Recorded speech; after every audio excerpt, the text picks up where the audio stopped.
So I want you to close your eyes for a second and just picture this. You're in the bleak streets of a forgotten neighborhood, and a family is fighting a daily battle just to survive. The father and the mother are both working 2 jobs, and even the simple commute to work is filled with danger. The streets are filled with desperate people, homeless people who seemingly have given up, and their despair can lead to things like heavy drug use, violence, and any sort of crime. This small family have 3 kids. They're packed into a tiny apartment they can barely afford. The bills are piling up. They're falling further and further behind, and jobs are scarce. The parents are working every hour God sends them at an unskilled job just to put some food on the table, albeit that food not being enough. This scene could be anywhere in the third world. A picture of some child in Africa drinking water asking you to send a couple of dollars a month. But it's not. This is actually in reference to many places right now in the United States, even though all officials seemingly haven't declared we are currently in a recession. And in a recent survey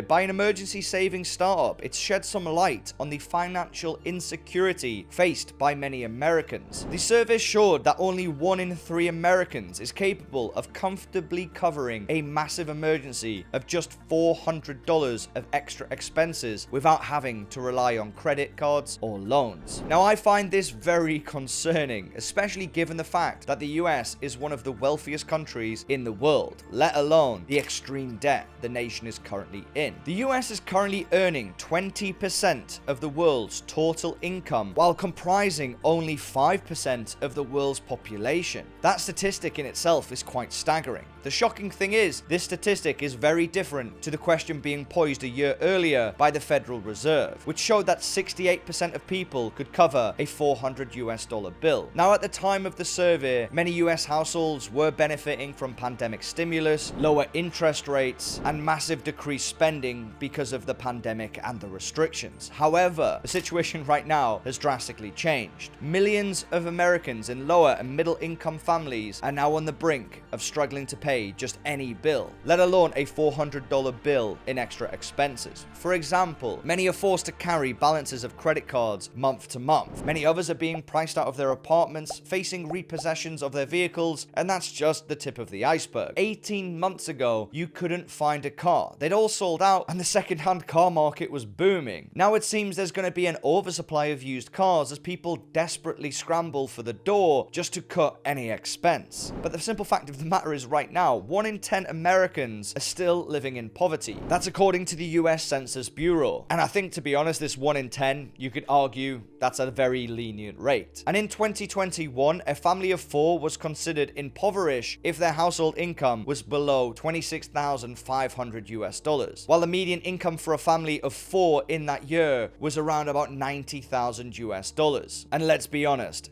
if you had less than $50,000 a year with 4 mouths to feed in this environment, you could argue you're pretty much on the poverty line, in my opinion, in majority of states. This poverty threshold is used to determine the eligibility for a government. Poverty in the US is a mass persistent problem, with 11.4% of the population living in poverty as of 2020. This 11.4% marks a 1 percentage point increase from the previous year, which in no doubt can be argued is partly due to the pandemic. But despite being one of the largest economies, in fact, the largest economy in the world, income inequality in the US has risen over the past few decades, and the US right now has the largest wealth gap among the G7 countries. This is a stark contrast in the US's position as a leader in global development and dominance, especially in the financial system. In 2017, and this is shocking, a United Nations special investigator on extreme poverty and human rights visited the US, and they noted the country's, and I'm quoting here, shocking level of poverty despite wealth and military spending. And on that, ask yourself this, that was in 2017. Is the homeless problem in the United States worse now than it was back then? I think the answer is a resounding yes. It's not getting better. If this same investigator visited the US now, 5 years later, what do you think they would say, as they previously called it shocking? Back then, they also pointed out that the United States is unique among developed countries in denying basic human rights such as access to affordable healthcare, and protection against poverty and hunger. This situation is literally at odds with the principles outlined in the US's Declaration of Independence, which states that all people have the inalienable right to life, liberty, and the pursuit of happiness. But achieving those goals is no easy feat when you are faced with inequality that is worse than some of the third world itself. For example, just look at this. Cuba, which has been under United States embargo for the last 60 years, has a lower infant mortality rate than the United States. And that's a stat I still find shocking, and I had to check it several times on the internet because I didn't believe it to be true. The United States government has imposed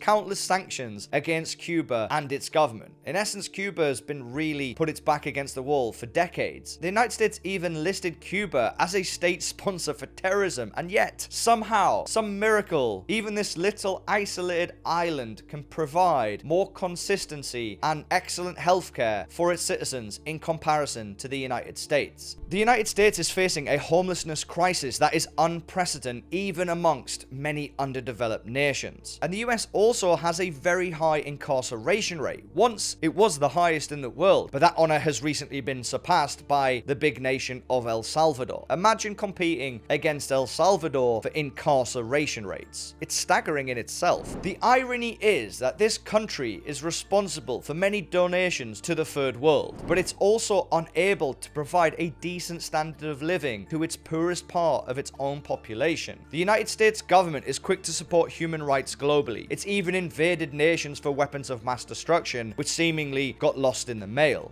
Spent billions and billions in Iraq, and yet here we are. It seems that the United States is happy to go a long way out of their way rather than address the key issues within its own country. And as the land of opportunity goes deeper and deeper into debt, it's forced to print more and more money to pay for this debt and its other obligations like funding Ukraine. It's all equaling one equation. It's likely that the United States is going to spiral out of control and eventually, maybe not tomorrow, but in decades' time, end up like a Zimbabwean-like hyperinflation nation. The US Treasury Secretary Janet Yellen has also expressed massive concerns over the consequences that the country may face if the statutory debt ceiling is not raised in the near future. Yellen stated recently that a default on the country's debt could occur as early as the summer and result in a financial crisis with devastating consequences. She warned that the US debt default would not only trigger a recession in the country, but also ripple across